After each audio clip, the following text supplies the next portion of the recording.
க்குரிய எல்லாம் அல்ல அல்லாஹுடைய நல்லடியார்களே, தொடராக வாரா வாரம் இஸ்லாத்தின் பெயரால் வழிகட்ட சிந்தனை, வழிகட்ட பிரிவுகள் என்கிற தலைப்பினூடாக பல பிரிவுகளும் அவருடைய கொள்கை கோட்பாடுகள், தூய்மையான இஸ்லாத்துக்கும் அவர்களுக்கும் எப்படியான வித்தியாசம் இருக்கிறது, தூய்மையான கொள்கையிலிருந்து எவ்வாறு வேறுபடுகிறார்கள் என்பது சம்பந்தமான சுருக்கமான தகவல்களை பார்த்து வருகிறோம். இந்த அடிப்படையில சென்ற வாரம் முத்தசிலாக்கள் அவருடைய தோற்றம், அவர்கள் எந்த காலப்பகுதியிலே ஆதிக்கம் செலுத்தினார்கள், அவருடைய ஆதிக்கம் எந்த அளவுக்கு இருந்தது, குறிப்பாக அப்பாசியுடைய ஆட்சி காலத்திலே ஆட்சியாளர்கள் கூட முத்தசிலா சிந்தனையிலே முத்தசிலா கொள்கையிலே இருந்தவர்கள் என்கிற ஒரு சில அடிப்படையான விஷயங்களை பார்த்தோம். அந்த அடிப்படையில கண்ணியத்துக்குரிய அல்லாஹ் நல்லடியார்களே, இந்த வாரம் இந்த கிழமை என்ன பார்க்க இருக்கிறோம் அப்படின்னு கேட்டா, முத்தசிலாக்களுடைய முக்கியமான அக்கீதா என்ன, எந்த அடிப்படையில அவங்களுடைய அந்த மன்ஹஜை, எந்த அடிப்படை அவங்களோட கொள்கை அமைத்திருக்கிறார்கள்,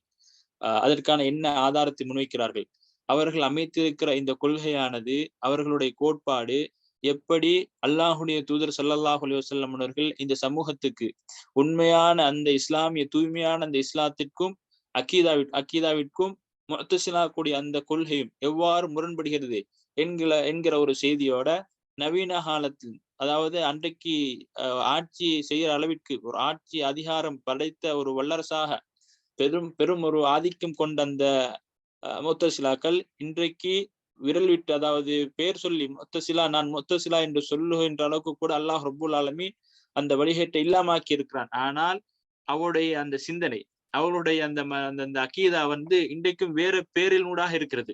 அப்ப எப்படியான எப்படி நவீன காலத்துல எப்படி தாக்கம் இருக்கிறது, எப்படியான மக்கள் அந்த முத்தசிலாக்குடைய சிந்தனையை இன்றைக்கும் அவருடைய பேர் அல்லாம அந்த சிந்தனையை பின்பற்றி கொண்டிருக்கிறார்கள், அவருடைய தாக்கம் என்ன என்கிற ஒரு சில விடயங்களை பார்க்க இருக்கிறோம். அந்த அடிப்படையில் கண்ணியத்துக்குரிய அல்லாஹ் நல்லடியார்களே, முத்தசிலாக்களுடைய இந்த கோட்பாடு, இந்த கொள்கை, உசூல் முத்தசிலாவை பார்ப்பதற்கு முன்னால முத்தசிலாக்களை பொறுத்த மட்டும் அவங்களுடைய உசூல், அவங்களுடைய அக்கீத கோட்பாடை எங்கிருந்து எடுத்தாங்க அப்படின்னு கேட்டா, எல்லா ஃபிரக், அதாவது ஏற்கனவே நம்ம பார்த்த ஷியாக்களாக இருக்கலாம், ஹவார்ஜிகளா இருக்கலாம், பின்னால இருக்கிற பார்க்க இருக்கிற அஷாயிரா, மாத்துருதியா, இந்த மாதிரியான கொள்கைகளா இருக்கலாம்.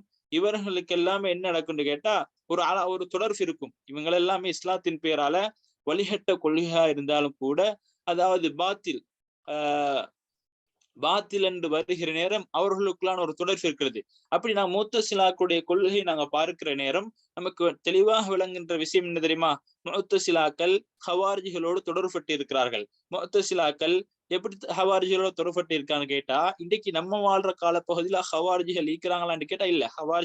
ஹவார்ஜி என்ற பேர்ல ஒருத்தர் இல்ல. ஆனா ஹவார்ஜியுடைய ஒரு ஃபிர்கா, ஒரு குழுவான ஒரு பிரிவான இபாபியாக்கள் என்கிற ஒரு கூட்டம் இருக்கிறார்கள். அது குறிப்பாக ஓமான், அதே போல மகரிப், மொரோக்கோ போன்ற நாடுகள்ல பெரும் தாக்கத்தோட வாழ்ந்து கொண்டிருக்கிறார்கள். அப்படியான அந்த மக்கள் என்ன சொல்றாங்க, அந்தந்த கூட்டம் என்ன சொல்றாங்க அப்படின்னு கேட்டா, குர்ஆன் படைக்கப்பட்டது. குர்ஆன் நம்ம என்ன சொல்றோம்னு கேட்டா, குர்ஆன் கலாமுல்லா, அல்லாஹுடைய வார்த்தை. ஆனா அவர்கள் என்ன சொல்றாங்க அப்படின்னு கேட்டா, அதாவது குர்ஆன் படைக்கப்பட்டது என்கிற ஒரு கருத்தை இன்றைக்கும் அதே கருத்திலே வாழ்ந்து கொண்டிருக்கிறார்கள். முத்தசிலாக்களுடைய மிக முக்கியமான ஒரு கோட்பாடும் ஒரு ஒரு சிந்தனையும் அதுதான் என்பதை நாம் புரிந்து கொள்ள வேண்டும். அதே நேரத்துல ஷியாக்களுடைய, ராஃபிதாக்களுடைய, இஸ்னா அஷரியா, இப்படியான ஃபிர்கா, அதே போல அஷாயிரா, மாத்துருதியா, இப்படி எல்லா கொள்கையிலும் இந்த முத்தசிலாக்களுடைய தொடர்பு இருக்கிறது. நம்ம கோட்பாடை பார்க்கிற நேரம் நமக்கு தெளிவாக விளங்கும். அவர்கள் எல்லா வழிகட்ட சிந்தனைகளிடமிருந்து அந்த கொள்கை தொடர்பு இருக்கிறது. கொள்கை இன்னொரு வழிகட்ட பிரிவோடு ஏதோ ஒரு விதத்தில் தொடர்பு வைத்திருக்கிறார்கள் என்கிற செய்தி நமக்கு விளங்கும். அந்த அடிப்படையில உசூல் முத்தசிலாக்களுடைய அடிப்படை கோட்பாடு என்ன அப்படின்னு பார்த்தா, ஐந்து பிரதான கோட்பாடு தான் முத்தசிலாக்களுடைய கோட்பாடு. அதுல முதலாவது கோட்பாடு என்ன அப்படின்னு கேட்டா தௌஹீத், இரண்டாவது அல் அத்ல், மூணாவது இன்ஃபாதுல் வஈத் அப்படின்னு சொல்றது, அல்லது அல் வஅது வல் வஈத், அல்லது நாலாவது அல் மன்சிலத்து பைனல் மன்சிலத்தைன், ஐந்தாவது அல் அம்ரு பில் மஅரூஃப் வன் நஹ்யு அனில் முன்கர் என்கிற இந்த 5 கோட்பாட்டினூடாகத்தான், இந்த உசூல்கள், இந்த அடிப்படையினூடாகத்தான் முத்தசிலாக்குடைய அந்த ஃபிர்கா, அந்த இயக்கம் அமைந்திருக்கிறது. இந்த 5 கோட்பாட்டுக்கும் 5 வகையான விளக்கம் வைத்திருக்கிறார்கள். இந்த 5 வகையான விளக்கமும் என்ன அப்படின்னு கேட்டா, இஸ்லாத்துக்கு குர்ஆன் சுன்னாக்கு அல்லாஹுடைய தூதர் ஸல்லல்லாஹு அலைஹி வஸல்லம் அவர்கள் எதனை மார்க்கமாக இந்த சமூகத்துக்கு சொல்லி கொடுத்தார்களோ அதற்கு நேருக்கு நேர் முரணாக இருக்கிறத நாங்க பார்க்கிறோம். அதுல கண்ணியத்துக்குரிய அல்லாஹ் நடிகார்களே, நம்ம அடிப்படையாக புரிந்து கொள்ள வேண்டிய விஷயம் என்னன்னு கேட்டா, தௌஹீத் என்கிற அந்த பேரில, தௌஹீத் என்கிற அந்த கோட்பாட்டின் கீழாக நம்ம என்ன சொல்லுவோம் தெரியுமா? அல்லாஹ்வை ஒருமைப்படுத்த வேண்டும். தௌஹீத் என்பது 3 வகையாக இருக்கிறது. அல்லாஹுடைய ருபூபியத், இலாஹியத், அதே நேரம் அஸ்மா வ சிஃபாத், இதுல எல்லாம் அல்லாஹ் வைத்து சரியாக புரிந்து கொள்ள வேண்டும், ஒருமைப்படுத்த வேண்டும் என்கிற அந்த அடிப்படையை நாங்க சொல்லுவோம். ஆனா தௌஹீத் என்கிற பேரில் முஅத்தஸிலாக்கள் எப்படியான கொள்கை அப்படி வைத்துக் கொண்டிருக்கிறார்கள்? அவருடைய சிந்தனை, அவருடைய நினைப்பு என்ன அப்படின்னு கேட்டா, இந்த தௌஹீத்னூடாக மக்களுக்கு என்ன சொல்றாங்க அப்படின்னு கேட்டா, நஃபியு சிஃபாத், அல்லாஹுக்கு இருக்கிற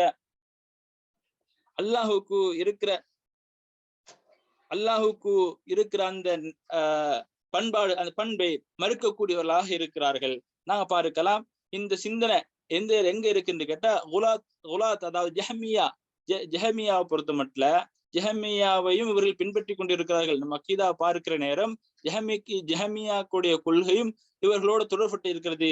ஜஹமியாக்களை பொறுத்த மட்டும் அல்லாஹுடைய இஸ்ம் அதாவது பேரே மறுத்து பண்பே மறுக்கிறார்கள். ஆனா இந்த முஅத்தஸிலாக்களை பொறுத்த மட்டும் அல்லாஹுடைய சிஃபத்தை, அல்லாஹுடைய பண்பை மட்டும் மறுக்கிறார்கள், பேரை ஏற்றுக்கொள்கிறார்கள். உதாரணமா இவங்க ஏன் இதவே மறுக்கிறோம் அப்படின்ட்டு அவங்களே சொல்ற நேரம், அல்லாஹுடைய சிஃபத்தை, அல்லாஹுடைய பண்பை நம்ம ஏன் மறுக்கிறோம் அப்படின்னு கேட்டா, நம்ம ஒரு மனிதர் அல்லாஹ் ரப்புல் ஆலமீன் பார்க்கிறார், இன்னல்லாஹ சமீஉன் பசீர், அல்லாஹ் ரப்புல் ஆலமீன் பார்க்கிறவனாகவும் கேட்கிறவனாக இருக்கிறான். நம்ம பார்க்கிறோம், அல்லாஹ் பார்க்கிறான் அப்படின்னு நம்ம சொன்னோம் அப்படின்னு கேட்டா, ஏன் அப்படி சொல்லக்கூடாது? ஏன் சொல்லக்கூடாது அப்படின்னு கேட்டா, அல்லாஹ் பார்க்கிறது, மனிதனோட அல்லாஹ் பார்க்கிறோன்னு சொன்னா மனிதன் பார்க்கிறேன் ஒப்பாகிவிடும். அதனால நம்ம மனிதனை அல்லாஹுக்கு ஒப்பீடு செய்கிறோம், அல்லது அல்லாஹ்வை நம்ம மனிதனுக்கு ஒப்பீடு செய்கிறோம். அப்படின்றதுனால நம்ம என்ன செய்யக்கூடாது? படைப்பினங்களுக்கு ஒப்பாகிவிடும் என்பதனால என்ன செய்யக்கூடாது? அல்லாஹ்விற்கு பண்பு இருக்கிறது என்பதை நம்ம மக்களுக்கு சொல்லக்கூடாது. அப்ப குர்ஆன்ல இருக்கிறதெல்லாம் என்ன? குர்ஆன்ல அல்லாஹ் ரப்புல் ஆலமீன் பார்க்கிறானே, கேட்கிறானே, இதெல்லாம் என்ன அப்படின்னு கேட்டா, அப்ப இவங்களுக்கு இதான் சொல்றது கேட்டா தாவீல் பண்றது. அதாவது இப்ப அல்லாஹ் ரப்புல் ஆலமீன் அரசுக்கு வருகிறான் அப்படின்னு கேட்டா, அப்படி அரசுக்கு வருது கிடையாது. அது என்ன அரசுல இருக்கிறான் அப்படின்னா அரசுல இருப்பது கிடையாது. அடிவானத்துக்கு வருகிறான் அப்படின்னு கேட்டா அடிவானத்துக்கு ஒரு, அப்ப குர்ஆன் அணுகிற நேரம், குர்ஆன் மாத்திரம் கிடையாது, குர்ஆன் சுன்னா ரெண்டையும் அணுகிற நேரம் இவங்க என்ன செய்யறாங்கன்னு கேட்டா, இவங்களுடைய புத்திக்கு, இவங்களுடைய அந்த அதாவது அவங்களுடைய அடிப்படையான இவங்களுக்கு சொல்றது, நம்ம போன வகுப்புல பார்த்த நேரம் இவங்களுடைய பேர் என்னன்னு கேட்டா கலாமி, அஹ்லுல் கலாம், அதாவது கலாமியன்கள், அதாவது தர்க்கம் புரியக்கூடியவர்கள் அப்படின்ற ஒரு பேர் இருக்கிறது. ஏன் இப்படி சொல்றாங்க அப்படின்னு கேட்டா, குர்ஆன் சுன்னாவை பொறுத்த மட்டும் நம்ம என்னதான் நம்முடைய புத்திக்கு புறன்படுற மாதிரி இருந்தாலும் குர்ஆன் சுன்னாவை முற்படுத்துவதுதான் இஸ்லாமிய அகீதா, இஸ்லாமிய கோட்பாடு. ஆனா இவர்கள் எல்லாமே என்ன செய்வாங்கன்னு கேட்டா, எதுவாக இருந்தாலும் அவருடைய புத்திக்கு படர், முதலாவது அவருடைய அகில், அவருடைய அந்த அவர்கள் ஆய்வு பண்ணி ஒரு பகுத்தறிவுக்கு விளங்குற மாதிரி இருந்தா தான் என்ன செய்ய வேண்டும்? குர்ஆன் சுன்னாவை பின்பற்ற வேண்டும் என்கிற ஒரு மோசமான கொள்கையில, ஒரு மோசமான கோட்பாட்டில இருக்கிறத நாங்க பார்க்கிறோம். அதே நேரத்துல அப்போ அல்லாஹுடைய பண்பை மறுக்கிறார்கள். அதுக்கு சொல்ற காரணம் என்ன அப்படின்னு கேட்டா, நம்ம சுருக்கமாக இதை பார்க்கறதுனால இது விரிவான பாடமாக இருக்கிறது. நம்ம குறிப்பிட்ட ஒரு நேரத்துல சுருக்கமாக பார்க்க இருக்கிறதுனால அப்போ இந்த மாதிரி சுருக்கமான ஒரு தகவலை விளங்கிக் கொள்ள வேண்டும். முஅத்தஸிலாக்கள் தௌஹீத் என்கிற அந்த கோட்பாட்டின் கீழாக அல்லாஹுடைய சிஃபத்தை மறுக்கிறார்கள். மறுப்பதற்கு அவர்கள் சொல்லுகின்ற காரணம், அல்லாஹுக்கு பண்பு இருக்கிறது என்று சொல்லுகிற நேரம் அதுக்கு படைப்பினங்களுக்கு ஒப்பாகிவிடும் என்கிற ஒரு காரணத்தை முன்வைக்கிறார்கள். நம்ம குர்ஆனை சுன்னாவை அணுகிற நேரம் பல இடங்கள்ல பார்க்கலாம், அல்லாஹ் ரப்புல் ஆலமீன் யாருக்கும் ஒப்பாக மாட்டான், அல்லாஹ் ரப்புல் ஆலமீன் பார்க்கிறான், அவனுக்கு பண்பாடுகள் இருக்கிறது, பண்பு இருக்கிறது என்கிற செய்தியை நம்ம குர்ஆன் சுன்னா இறுதியாக பல இடங்கள்ல பார்க்கலாம். அதற்கு தனிப்பட்ட கிதாபுகள், அதே நேரத்துல பல விஷயங்கள், பல இது இந்த முஅத்தஸிலாக்களுக்கான பல ரத்துகள், அதாவது இந்தவருடைய அந்த பிழையான இந்த வழிகட்ட சிந்தனைக்கு பல வகையிலும் பதில் சொல்லப்பட்டிருக்கிறது என்கிற செய்தியை நாங்க பார்க்கிறோம். அதே நேரத்துல முஅத்தஸிலாக்களுடைய இன்னொரு பிரதான கோட்பாடு, பிரதான கொள்கை என்ன அப்படின்னு கேட்டா அல் அதில். இந்த அதில் என்கிற நூடாக முஅத்தஸிலாக்கள் இந்த சமூகத்துக்கு சொல்லிக் கொடுக்கிற அவர்கள் வைத்துக் கொண்டிருக்கிற கொள்கை என்னன்னு கேட்டா தக்தீபுல் கதிர். நம்ம பார்க்கிறோம் என்று கேட்டா கதிரை பொய்ப்பிக்கிறது, கதிர் இல்லை அப்படி என்று சொல்வது. சுப்ஹானல்லாஹ். இன்றைக்கு கதிருடைய விஷயம் இருக்கிறது மிகப்பெரிய ஒரு இன்றைக்கு இல்லாவிட்டாலும் கூட சஹாபாக்குடைய காலத்துக்கு பின்னால சஹாபாக்குடைய கடைசி நேரம் ரசூலுல்லாஹ் மரணிச்சு சஹாபாக்குடைய காலம் இருக்கிறது, தாபியன்களுடைய ஆரம்ப காலம், சஹாபாக்குடைய இறுதி காலம் ஏற்பட்ட இந்த உம்மத்துக்கு ஏற்பட்ட மிகப்பெரிய ஒரு பிளவு என்ன அப்படின்னு கேட்டா இந்த கதிர். அப்ப இந்த கதிர் என்கிற விஷயத்துல இந்த மாதிரி ஒரு விஷயத்தை சொல்வதற்காக அவங்க என்ன செய்யறாங்க கேட்டா அதில் என்கிற ஒரு கோட்பாடு ஒரு அடிப்படையின் கீழால மக்களுக்கு சொல்லிக் கொடுக்கிற விஷயம் என்னன்னு கேட்டா அல்லாஹ் அப்போ ஒரு விஷயத்தை நாடுகிறார். நம்ம என்னதான் நம்ம தொழுதாலும் என்னதான் நோவு பிடிச்சாலும் அல்லாஹுடைய நாட்டம் இருக்க வேண்டும் என்கிற நம்முடைய சிந்தனை. அல்லாஹ் ரப்புல் ஆலமீன் ஒரு மனிதன் தொழுகுவதா இருந்தாலும் அல்லாஹ் நாடுகிறான் என்கிற விஷயத்துல நம்ம கதிருடைய விஷயத்துல பார்த்திருக்கிறோம். ஆனா முஅத்தஸிலாக்கள் என்ன சொல்றாங்கன்னு கேட்டா கதிர் என்பது அல்லாஹ் ரப்புல் ஆலமீன் அடியானுக்கு அல்லாஹ் ரப்புல் ஆலமீன் அடியானுடைய விஷயத்துல எந்த தொடர்பும் கிடையாது. அதாவது ஒரு அடியான் சுதந்திரமாக இருக்கிறான். அவன் தொழுதால் அவனே அது தொழுகின்றான், அவன் தொழாமல் இருந்தால் அதற்கே அவன் காரணமாக இருக்கிறான். ஒரு மனிதன் பாவம் செய்யறான் அப்படின்னு கேட்டா அந்த பாவத்துக்கு அவன் தான் பொறுப்பானவன், அவன் தான் செய்கிறான். இதற்கு கதிரென்றலாம் ஒன்று கிடையாது. இது அல்லாஹ் ரப்புல் ஆலமீன் எழுதவில்லை. இதற்கு அல்லாஹ் ரப்புல் ஆலமீன் நாடவில்லை. ஒரு மனிதன் பாவம் செய்வதா இருந்தா அது அவனே சாரும், அல்லாஹ் அதுக்கு நாடவில்லை என்கிற ஒரு செய்தியை ஏன் இந்த மாதிரி முரண்பாடு இந்த மாதிரி சின்ன வந்துச்சு அப்படின்னு கேட்டா இன்னைக்கு நாங்க பாக்குறோம் கதிருடைய விஷயத்துல இன்றைக்கும் நிறைய பேருக்குள்ள குழப்பம் என்னன்னு கேட்டா நம்மளிடத்துல கூட பல கேள்விகள் கதிர் சம்பந்தமாக கதிருடைய விஷயம் இன்றைக்கு நிறைய பேருக்கு ஒரு பிரச்சனையாக இருக்கிறது. ஆனா கதிர் என்பது ஒரு பெரிய ஒரு அல்லாஹுடைய நுட்பம், ஒரு ஹிக்மத் என்பதை நான் புரிஞ்சு கொள்ள வேண்டும். அந்த அடிப்படையில தான் முஅத்தஸிலாக்கள் என்ன செய்யறான்னு கேட்டா ஒரு மனிதன் செய்வதெல்லாமே அல்லாஹ் எந்த விஷயத்தையும் ஒரு அடியானுக்கு நாடுவது கிடையாது. அந்த மனிதனே அவன் தொழுதால் அவனுக்கு நன்மை போகிறது, அவன் நோவு பிடிச்சா அவனுக்கு ஒரு மனிதன் பாவம் செஞ்சா அவனுக்கு தீன்மை போகிறது. எல்லாம் முஅத்தஸிலாக்களுடைய அந்த வழிகட்ட சிந்தனை. இதுக்கு நம்ம பாக்குறோம். இதுக்கு யார் ரத்து பண்றாங்கன்னு கேட்டா நம்ம ரத்து பண்றதை விட தெளிவாக இவங்களுக்கு ரத்து கொடுக்கறதா யாருன்னு கேட்டா வைக்கிறாங்க. அதாவது கதருடைய பாபுல் கதருடைய இந்த விஷயத்துல குலாத்துண்டியா இருக்கிறாங்க யாருன்னு கேட்டா கதரியா ஜபரியாக்கள் இருக்கிறாங்க.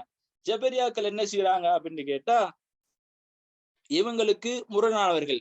இவங்க என்ன சொல்றான்னு கேட்டா அடியார்கள் தான், ஒரு அடியான் தான் எல்லா செயலையும் செய்கின்றான், இவனுக்கு எந்த நாட்டமும் கிடையாது, அல்லாஹ் இவனுக்கு நாடவில்லை. ஆனா ஜபரியாக்கள் என்ன சொல்றாங்க அப்படின்னு கேட்டா அல்லாஹ் ரப்புல் ஆலமீன் தான் எல்லா செயலையுமே செய்கின்றான். அதாவது ஒரு மனிதனுடைய செயலுக்கு பொறுப்பானவனே அல்லாஹ் தான். ஒரு மனிதன் பாவம் செய்யறான், பாவம் செய்வதென்று கேட்டா அது அல்லாஹ் நாடி இருக்கிறான். ஒரு மனிதன் தொழுகிறான், அதுவும் அல்லாஹ் நாடி இருக்கிறான்.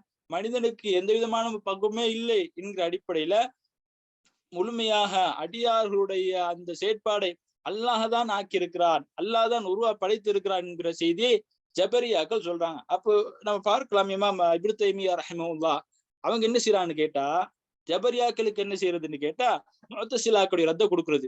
முஅத்தஸிலாக்களை பொறுத்த மட்டும் ஜபரியாக்கள் என்ன பேசுறாங்களே அதுக்கு ரத்த கொடுத்துட்டு ஒரு மனிதன் நடுநிலையாக இருக்க வேண்டும். கதிருடைய விஷயத்துல எப்படியான நடுநிலையான பண்பாடை பேணுவது. ஒரு மனிதனுக்கு இப்ப நான் தொழுகிறேன் அப்படின்னு கேட்டா எனக்கும் ஒரு பங்கு இருக்கிறது, அல்லாஹும் நாடி இருக்கிறான். நம்ம ஒரு மனிதன் சொர்க்கமா நரகமான்னு பாக்குறோமே இல்லையா, ஹதீஸ் இன்றைக்கு பெரிய இதுவும் ஒரு பெரிய ஒரு பகுதி. கதிர் என்பது இன்றைக்கு ஒரு 10 நிமிஷம் 20 நிமிஷத்துல பேசி முடிக்கிற ஒரு பகுதி கிடையாது. அல்லாஹுடைய தூதர் ஸல்லல்லாஹு அலைஹி வஸல்லம் சொன்னார்கள், ஒரு மனிதரை பார்க்கிறோம் உலகத்துல ஒரு நல்லா வாழ்றாரு, எந்த அளவுக்கு நல்லா ஈமானோட வாழ்றாரு, தொழுகையாளியா இருக்கிறாரு, வணக்க வழிபாடு செய்கிறாரு, மக்கள் பஃபீமா இரன்னாஸ் அந்த மனிதரை மக்கள் பார்த்து நினைப்பான்னு கேட்டா இவர் சொர்க்கத்துக்குரிய மனிதர் அப்படின்னு நம்ம நினைப்போம். ஆனா அல்லாஹ் ரப்புல் ஆலமீன் அல்லாஹ்வுடைய தூதர் சொல்றாங்க, இந்த மனிதர் மக்கள் எல்லாம் சுருக்கவாதி நினைக்கிறாரே இவருடைய நிலைமை என்னன்னு கேட்டா இவர் கடைசி மரணிக்கிற நேரத்துல இவருடைய கதிர் முந்துவிடும். அல்லாஹ் ரப்புல் ஆலமீன் எழுதியிருக்கிறானே அது முந்தி இவர் நரகத்துக்குரிய மனிதனா மரணிப்பாரு என்று அல்லாஹ்வுடைய தூதர் ஸல்லல்லாஹு அலைஹி வஸல்லம் சொல்லி கொடுக்குறாங்க. அதே நேரத்துல இன்னும் ஒரு அடியாரை அல்லாஹ்வுடைய தூதர் அடையாளப்படுத்துறாங்க. அவர் யாருன்னு கேட்டா உலகத்துல வாழ்ற நேரம் பாவத்தோட இருப்பாரு, அசிங்கத்தோட இருப்பாரு, மோசமா இருப்பாரு. மக்கள் பார்த்துட்டு நம்ம என்ன நினைப்போம்னு கேட்டா இவர் நரகத்துக்குரிய மனிதர், அந்த அளவுக்கு மோசமா இருக்கிறாரே அப்படின்னு நம்ம நினைப்போம். ஆனா அல்லாஹ்வுடைய தூதர் சொல்றாங்க, இவர் மரணிக்கிற நேரத்துல அல்லாஹ் எழுதியிருக்கிறானே கதிர் கலா அந்த கதிர் அவரை முற்படுத்தி விட்டு இவர் சொருக்கத்துக்குரிய மனிதனா வர்ணிப்பாரு. அப்ப இதெல்லாம் நம்ம பார்க்கிறோன்னே சுப்ஹானல்லாஹ். இன்றைக்கு கதிர் என்கிற அந்த பகுதியில அந்த அந்த தலைப்பின் அந்த பாப்ல மிகப்பெரிய இஹ்திலாஃப் இந்த சமூகத்துக்கு பெரிய. இன்றைக்கும் கூட இந்த முஅத்தஸிலாவுடைய மன்ஹஜ் அவருடைய பேர்ல இல்லாம முஅத்தஸிலாக்கள் நிறைய ஹதீஸ்களை மறுக்கக்கூடிய, குர்ஆன் வசனம் ஹதீஸுக்கு முரணாக இருக்கிறது, நம்ம அந்நியமா இப்படி எல்லாம் ஹதீஸை மறுக்கிறாங்களே, இவர்கள் எல்லாம் இன்றைக்கு இந்த தெளிவா கதருடைய விஷயத்திலும் முரண்பட்டு கொண்டிருக்கிற செய்தியை பார்க்கிறோம். அப்ப நம்ம தெளிவாக புரிந்து கொள்ள வேண்டும் கதருடைய விஷயத்துல என்னன்னு கேட்டா, அல்லாஹ் நம்ம ஒரு மனிதன் நான் தொழுகிறதா இருந்தா அது எனக்கும் ஒரு பங்கு இருக்கிறது, நானும் அதற்கு ஒரு பங்குதாரராக இருக்கிறேன், நான் பள்ளிக்கு போகிறேன் தொழுகிறேன், அது அல்லாஹும் நாடி இருக்கிறான். முயற்சி பண்ணாம, முயற்சி என்பது ஒரு மனிதனிடத்துல இருக்க வேண்டிய மிக முக்கியமான ஒரு பகுதி. இப்படி ஒரு கதிரை நம்ம தெளிவா இப்ப இந்த மாதிரி விஷயத்தை இதோட சேர்த்து நம்ம கதிரை புரிஞ்சு கொள்ள வேண்டும். அடியான் தான் எல்லாத்துக்குமே பொறுப்பு அப்படின்ற அந்த முஅத்தஸிலா வழிகட்ட கொள்கை சிந்தனையை தூக்கிவிட்டு, அதே நேரத்துல ஜபரியாக்கள் என்கிற அந்த முழுமையாக அல்லாஹ்விடத்திலே பொறுப்புச்சா, அதாவது முழுமையாக அல்லாஹ் ஒரு மனிதனை நரகத்துக்கு அனுப்புகின்றான். அப்ப இன்னும் ஒரு கேள்வி என்னன்னு கேட்டா, அப்ப அல்லாஹ் நரகத்தையும் படைச்சிருக்கிறான், சொர்க்கத்தையும் படைத்திருக்கிறான். அப்ப நரகத்தை யார் போறது? அப்ப அல்லாஹ் தான் நரகத்துக்கு அனுப்புறான். அப்ப எத்தனை அல்லாஹ் படைக்கிற நேரமே இவர் வேறு நரகத்துக்குரிய மனிதர், இவர் வேறு சொர்க்கத்துக்குரிய மனிதர் அப்படின்னு நல்லா ஆக்கியது பின்னால இந்த மாதிரி பல கதிர் சம்பந்தப்பட்ட பல விதமான கேள்விகளை பார்க்கிறோம். இதுக்கெல்லாம் ஒரே என்னெல்லாம் ரத்துன்னு கேட்டா, என்ன இதெல்லாம் யாரு இந்த மாதிரி சிந்தனைகள் எல்லாம் யாரு கொண்டு வந்ததுன்னு கேட்டா, இந்த மாதிரி முஅத்தஸிலாக்கள். ஏன் முஅத்தஸிலாக்கள் கொண்டு வந்தாங்கன்னு கேட்டா, அவங்க இந்த மாதிரி ஒரு விஷயம், ஒரு குர்ஆன் சொன்னா ஒரு விஷயத்த சொல்வதாக இருந்தா நம்முடைய புத்திக்கு, நம்முடைய பகுத்தறிவுக்கு அது பல சில நேரம் விளங்காது. அல்லாஹுடைய நுட்பம், அல்லாஹ் ரப்புல் ஆலமீன் எப்படித்தான் நாக்கி இருப்பான். ஆனா இவங்க என்ன செய்வாங்கன்னு கேட்டா, அதை ஆய்வு பண்ண போவார்கள், அதை தேடுவார்கள். அவருடைய புத்திக்கு பகுத்தறிவுக்கு படுகிறதா என்று பார்க்கிற நேரம் பல முரண்பாடுகள் வருவதை பார்க்கிறோம். இப்படி முரண்பாடுகள் வார நேரம் என்ன செய்ய முடியும் கேட்டா, சுப்ஹானல்லாஹ், சமூகத்துடைய இன்னும் பல பிரிவுகள், இன்னும் பல பிழையான சிந்தனைகளை இட்டு செல்கிற பார்க்கிறோம். அப்படி பிழையான சிந்தனைக்கும் பிழையான கொள்கைக்கும் கொண்டு வரப்பட்ட ஒரு மோசமான ஒரு வழிகட்ட பிரிவு தான் முஅத்தஸிலாக்கள். ஆக கண்ணியத்துக்குரிய அல்லாஹ்வுடையார்களே, அதில் என்கிற அந்த விஷயத்துல என்கிற தலைப்பினூடாக முஅத்தஸிலாக்கள் சமூகத்துக்கு சொல்லுகின்ற அல்லது அவர்களுடைய அந்த இயக்கத்துக்கு சொல்லிக் கொடுக்கிற செய்தி கதிரை இல்லாமக்கிறது, அல்லாஹுடைய நாட்டம், மனிதனுடைய நாட்டம். இந்த மாதிரி இன்னும் ஒரு விஷயம் என்னன்னு கேட்டா, இதாரா கௌனியா, இதாரா ஷர்ஐயா, ரெண்டு நாட்டம் இருக்கிறது. இதெல்லாம் இதுல எல்லாம் ஒரு சரியான போதிய அளவு விளப்பம் இல்லாத ஒரு வழிகட்ட சிந்தனையை தான் இவர்கள் சமூகத்துக்கு சொல்லிக் கொண்டிருக்கிறார்கள் என்கிற செய்தியோட கண்ணியத்துக்குரிய அல்லாஹ் நடிகார்களே, இன்னும் ஒரு செய்தி முஅத்தஸிலாக்களுடைய கோட்பாட்டில இன்னும் ஒரு பிரதான செய்தி அம்சம் என்னன்னு கேட்டா, அல் மன்சிலத்து பைனல் மன்சிலத்து. இந்த தலைப்பினூடாக, இந்த கோட்பாட்டினூடாக அவர்களை சமூகத்துக்கு சொல்லிக் கொடுக்கிற சமூகத்துக்கு சொல்ற என்ன விஷயம் என்ன அப்படின்னு கேட்டா, ஒரு மனிதர் பாவியாக இருக்கிறாரு, ஒரு மனிதர் பாவம் செஞ்சிட்டாரு. உதாரணமாக இஸ்லாத்தை பொறுத்த மட்டும் பாவங்கள் ரெண்டாக பிரிக்கலாம். முதலாவது பாவம் என்ன அப்படின்னு கேட்டா சிறிய பாவம், இன்னும் ஒரு பாவம் பெரிய பாவம். இந்த சிறிய பாவத்தை பொறுத்த மட்டும் அல்லாஹ் ரப்புல் ஆலமீன் நம்ம ரெண்டு ஜும்மா நம்ம செய்யற நன்மையினூடாக அல்லாஹ் அந்த சிறிய பாவங்களை மன்னித்து விடுகிறான். ஆனா பெரிய பாவங்களை பொறுத்த மட்டும் முஅத்தஸிலாக்கள் என்ன சொல்றாங்க அப்படின்னு கேட்டா, நம்ம ஆரம்பத்திலே பார்த்த முஅத்தஸிலாக்கள் பிரிவதற்கான காரணம், முஅத்தஸிலாக்கள் பேருவதற்கான காரணம் இமாம் ஸஹரஸ்தானி சொல்ற நேரம், இமாம் ஹசனுல் பஸ்ரி ரஹிமஹுல்லாஹ் அவங்களோட அந்த மஜ்லிஸ்ல, அவங்களோட தர்ஸ்ல, அவங்களோட வகுப்புல ஒரு மனிதர் வந்து கேள்வி கேட்கிறாரு. இந்த பெரும்பாவம் சம்பந்தமா தான் கேள்வி கேட்கிறாரு. என்ன கேள்வி கேட்கிறாருன்னு கேட்டா, பெரும்பாவம் செய்யப்பட்டவருடைய நிலைமை என்ன அப்படின்னு ரெண்டு விஷயம். ஒன்னும் உலகத்துல அவருடைய நிலைமை என்ன, மறுமையில அவருக்கு என்ன பேர் சொல்றது, உலகத்துல முஸ்லிமா அல்லது காஃபிரா அல்லது முனாஃபிக்கா, என்ன பேர் சொல்றது, மரணிச்ச பின்னால் அவர் அதே நிலைமையில மரணிச்சா அவருக்கு என்ன பேர் சொல்வது என்கிற இப்படியான முரண்பாடு இருக்கிறது. ஆக கண்ணியத்துக்குரிய அல்லாஹ்வுடையார்களே, அப்ப குறிப்பாக இன்றைக்கு தௌஹீத் என்கிற அடிப்படையினூடாக முஅத்தஸிலாக்கள் சமூகத்துக்கு சொல்லுகின்ற வழிகட்ட கொள்கை, அதே நேரத்துல அதில் என்கிற விஷயத்தினூடாக இந்த சமூகத்துக்கு சொல்லிக் கொடுக்கிற வழிகட்ட சிந்தனை என்கிற இரண்டு விஷயங்களை, கோட்பாடுகளை பார்த்திருக்கிறோம். அதே நேரத்துல இன்ஷா அல்லாஹ் வருகின்ற வாரம் இன்ஷா அல்லாஹ் அவருடைய இன்னும் ஒரு 3 கோட்பாடு இருக்கிறது. அதே நேரத்துல 3 கோட்பாடு சேர்ந்து குறிப்பாக இந்த நவீன காலத்துல எப்படியான வழிகேடுகள் இருக்கிறது என்கிற செய்தியும் நாங்கள் வருகிற வாரம் பார்ப்போம் இன்ஷா அல்லாஹ். வாஹிர் தவானா அல்ஹம்துலில்லாஹி ரப்பில் ஆலமீன். அல்ஹம்துலில்லாஹ்.